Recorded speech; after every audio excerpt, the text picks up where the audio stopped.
Hello সবাইকে নতুন একটি ভিডিওতে স্বাগতম। তবে আজকে আমি কোনো ডেইলি ব্লগ বা রান্নার ভিডিও নিয়ে আসিনি। আমি আজকে আপনাদেরকে বেনারস থেকে আমার নিজের গ্রামের বাড়ি সাতক্ষীরাতে পৌঁছানোর জার্নিটা শেয়ার করব। ব্যাগপত্র গুছিয়ে রেডি হয়ে রুম থেকে বেরিয়ে পড়েছি বেনারসের দীনদয়াল উপাধ্যায় জংশনে যাওয়ার উদ্দেশ্যে। বিকাল 5:15 ট্রেন ধরে প্রায় 14 ঘন্টা জার্নি শেষে সকাল 7:30টার দিকে এসেছি হাওড়া স্টেশনে।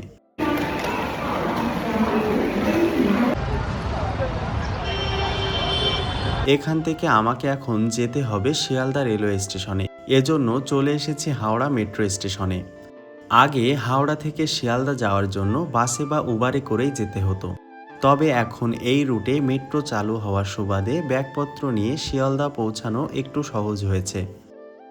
কিছু সময় মেট্রো জার্নি শেষে শিয়ালদা রেলওয়ে স্টেশনে পৌঁছেছি। এখান থেকে এখন আমি যাব ভ্যাবলা রেলওয়ে স্টেশনে, যেটা পশ্চিম বাংলার উত্তর 24 পরগনা জেলার বসিরহাট থানার অন্তর্গত। বাংলার প্রকৃতি দেখতে দেখতে প্রায় 2 ঘন্টার জার্নি শেষে আমি ভ্যাবলা স্টেশনে পৌঁছেছি। এখন বসিরহাট বোটঘাট থেকে অটো ধরে রওনা দিয়েছি ঘোজাডাঙ্গা চেকপোস্ট যাওয়ার উদ্দেশ্যে। প্রায় আধা ঘন্টা পরে আমি চলে এসেছি ঘোজাডাঙ্গা চেকপোস্টে। যেহেতু এখন নতুন ভিসা কার্যক্রম বন্ধ, বর্ডারে খুব একটা বেশি ভিড় নেই, তাই দ্রুতই ইমিগ্রেশন শেষ করেছি।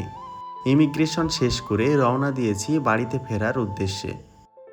বর্ডার থেকে আমাদের বাড়িতে যেতে সময় লাগবে প্রায় 30 মিনিটের মতো। পুরো জার্নিতে আমার সাথে থাকার জন্য আপনাদের সবাইকেই ধন্যবাদ। দেখা হবে পরের কোনো ভিডিওতে। ততক্ষণে সবাই ভালো থাকুন, সুস্থ থাকুন।